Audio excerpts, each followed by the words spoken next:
Follicles जो रहते हैं वो पुश करता है, मतलब धक्का देता है बाहर की तरफ हेयर को ग्रो होने के लिए।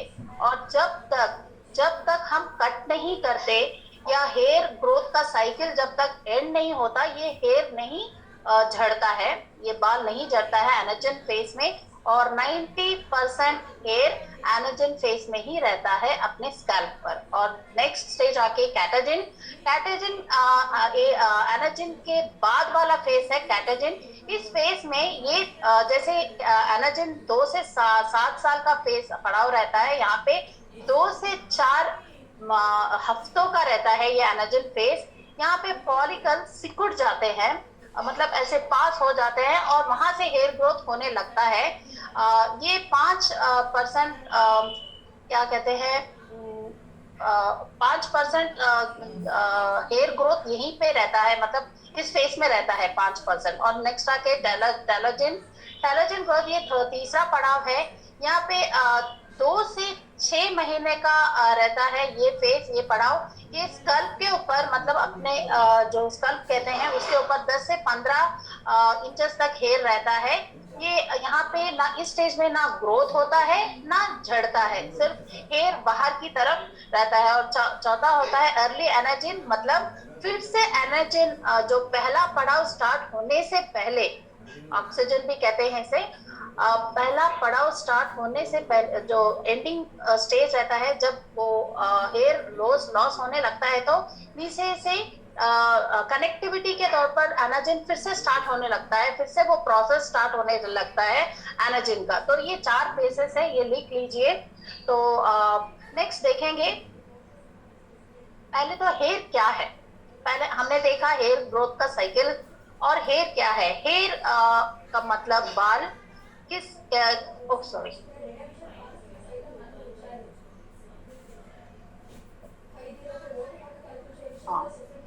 हेयर जो रहता है, बाल जो एक स्ट्रिंग हम लेते हैं, तो ये प्रोटीन से बना हुआ रहता है।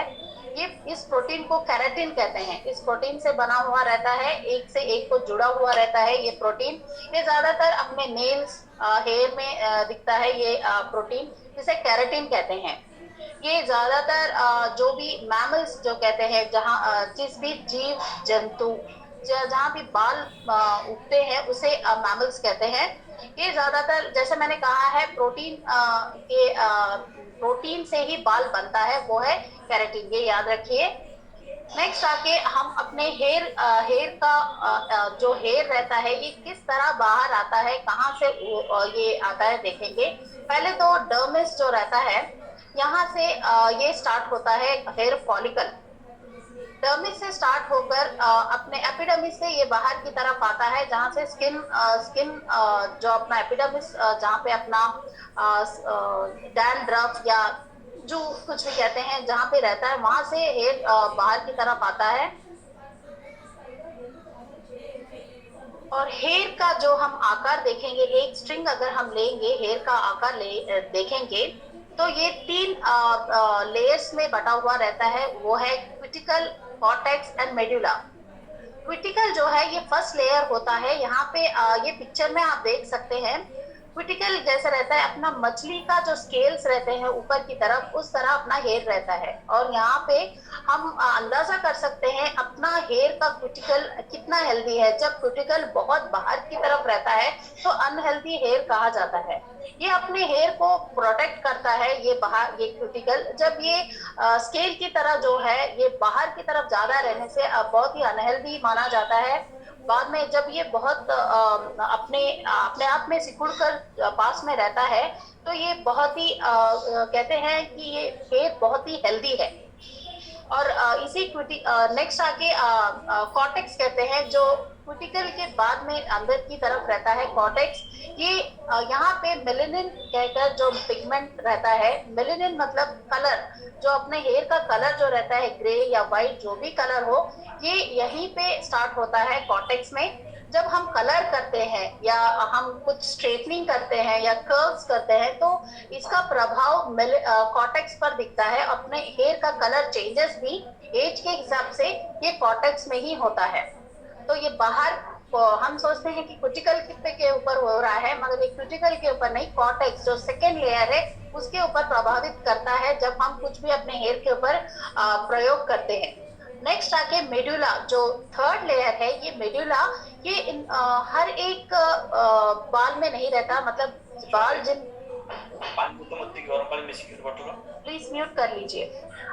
मेड्यूला जो बीच का थर्ड लेयर जो रहता है, इस ये वाला ज्यादा से ज्यादा बालों में नहीं रहता है। जो बाल बहुत मोटा रहता है, जिसका स्ट्रिंग बाल का स्ट्रिंग मोटा रहता है, उसमें ये पाया जाता है। इसका कोई काम नहीं रहता, ये हॉलो रहता है, मतलब कुछ भी नहीं रहता। हॉलो मतलब हिंदी में क्या बोलते नहीं मालूम, खाली रहता है ये, इसका कोई काम नहीं रहता। ये ज्यादा से ज्यादा मोटे बालों में रहता है, जो पतले बाल रहते हैं उसमें ये नहीं पाया जाता मेडुला। नेक्स्ट आके ये जो डेमिस कहते हैं, ये वाला स्किन का ये बीच का भाग रहता है जहाँ पे स्वेट ग्लैंड्स और जो अपने हेयर के फॉलिकल्स रहते हैं, ये यहीं से स्टार्ट होते हैं। और हेयर फॉलिकल्स ये डर्मिस से स्टार्ट होके बाहर की तरफ एपिडर्मिस से बाहर आते हैं, जो ये स्ट्रिंग्स कहते हैं। ये हेयर रूट डर्मिस में स्टार्ट होता है, जहाँ पे स्वेट ग्लैंड्स और तरह तरह के ब्लड वेसल्स रहते हैं। और जो है, जो मैंने पहले कहा था, प्रोटीन जो केराटिन है, ये बहुत ही केराटिन जो प्रोटीन कहा गया है मैंने बालों को, ये बहुत ही जरूरी है। ये अपने बाहर से नहीं, हमें इनरली देना है। जो अपने नेल्स के लिए, जो टो के नेल्स है, फिंगर्स के नेल्स है, ये प्राइमरी कंपोनेंट के तरह काम करता है ये प्रोटीन। और ये वाला जो फॉलिकल्स, जो हेयर फॉलिकल्स है, अपने पेट में जब हम फीटल के तरह रहते हैं, एक फीटल की तरह, तभी ये डेवलप होता है। बाद में बाहर आने के बाद ये नहीं डेवलप होता है, ये फॉलिकल से पहले से ही रहते हैं अपने स्किन के अंदर। और जो मोस्टली जो पिगमेंट्स कहते हैं, तरह तरह के कलर्स जो चेंज होते रहते हैं अपने हेयर में, ये केमिकली ये होने लगता है। जो मैंने मेलेनिन कहा है आपको, ये मेलेनिन अपने हेयर का जो कलर रहना है, ये डिसाइड करता है अपना हेयर किस तरह, किस कलर में रहना है। और नेक्स्ट आके हेयर का शेपैक्स देखेंगे, अपने हेयर का शेप किस तरह रहता है। ये राउंड और ओवल शेप में रहता है। टेक्सचर दो तरह रहते हैं, कर्ली या स्ट्रेट, ये जीन्स के हिसाब से रहता है। और इसका ये हेयर का कैसे हेयर किस तरह इफेक्ट होता है, ज्यादा से ज्यादा पोषक आहार की डिफिशियंसी के हिसाब से होता है, नहीं तो ऑल्ट्रेशन, मतलब हम तरह तरह के बाल के ऊपर प्रयोग करते रहते हैं, जैसे अलग कलर डालना, कलरिंग करना, हेना लगाना या स्ट्रेटनिंग करना, कर्ल्स करना। इस वजह से ये हेयर को हम डैमेज करते हैं। तो ये किस कहाँ पे ये हेयर रहता है, ज्यादातर हेड के ऊपर, अपने सर के ऊपर, arms, under arms, legs, back इत्यादि आदि जगह पे रहता है। ये लेंथ के हिसाब से, शेप के हिसाब से, साइज के हिसाब से वैरी है। नेक्स्ट आके जो हेयर रहता है, आपने कभी मूवीज में या कभी पेपर में या टीवी में पढ़ा होगा, अपना हेयर जो रहता है वो बाहर की तरफ जब रहता है, ये डेड रहता है। और जब हम कट करते हैं या जलाते हैं तो हमें पेन नहीं होता है, जलाते हैं तो स्मेल आता है, कट करते हैं तो वो स्पर्श होता है। मगर ये हेयर जो रहता है, जब टूटा हुआ हेयर को हम डीएनए के जो माइटोकॉन्ड्रियल लेवल में हम डीएनए भी टेस्ट कर सकते हैं। ये बाल किसका है, ये करोड़ों लोगों में, ट्रिलियंस ऑफ लोगों में, ये एक बाल से हम हिसाब जान सकते हैं कि ये बाल किस व्यक्ति का है। डीएनए टेस्ट भी किया जाता है। और हेयर लॉस कौन से कॉजेस से होते हैं देखते हैं। पहले तो ऑटो इम्यून डिसऑर्डर की वजह से हमें हेयर लॉस होता है, जिसे एलोपेशिया कहते हैं। एलोपेशिया ये फॉलिकल्स के ऊपर इफेक्ट दिखाता है, हेयर लॉस होने लगता है। और ये ज्यादा से ज्यादा मेन के ऊपर ज्यादा दिखता है, मोस्टली वुमेन से ज्यादा। और ये एलोपेशिया को अभी तक जाना नहीं गया है, ये एलोपेशिया क्यों आता है और ये किस तरह ट्रिगर करता है, इलनेस की तरफ ट्रिगर करता है, और ये स्ट्रेस की वजह से होता है। मुझे भी एलोपेशिया हुआ था जब से मैंने न्यूट्रिशन स्टार्ट किया, तब मैंने अपने आप वो वहां से हेयर ग्रोथ होने लगा था। तब मुझे पता चला कि ये न्यूट्रिशन डेफिशिएंसी की वजह से ही ये एलोपेशिया मुझे ये हुआ है।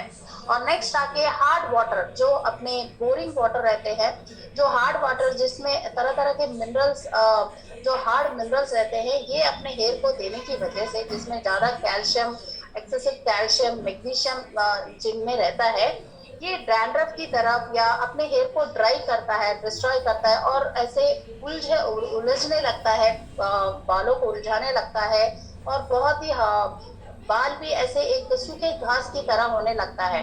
तो वाटर का भी प्रभाव, हार्ड वाटर प्रभाव भी रहता है, ये बड़ा कल्प्रिट है अपने हेयर को डैमेज करने के लिए।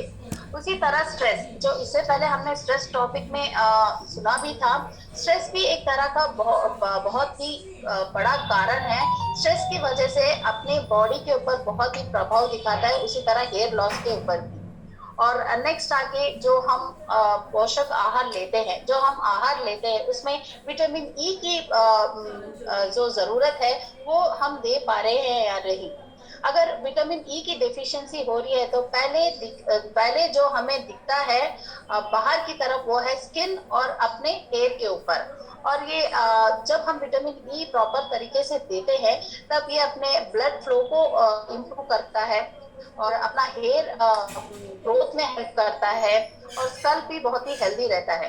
सो तरह तरह के क्रॉनिक और एक्यूट डिसीजेस भी होते हैं हेयर लॉस के कारण। और कारण क्या है देखेंगे। पहले तो sudden weight loss, weight loss की वजह से भी हमें हेयर लॉस होने लगता है।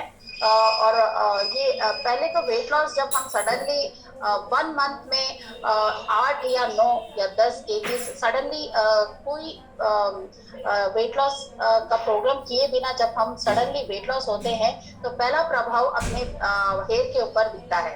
और नेक्स्ट आके हाइपोथायराइड, जो थायराइड इम्बैलेंस जिन्हें रहता है वो ज्यादा से ज्यादा जब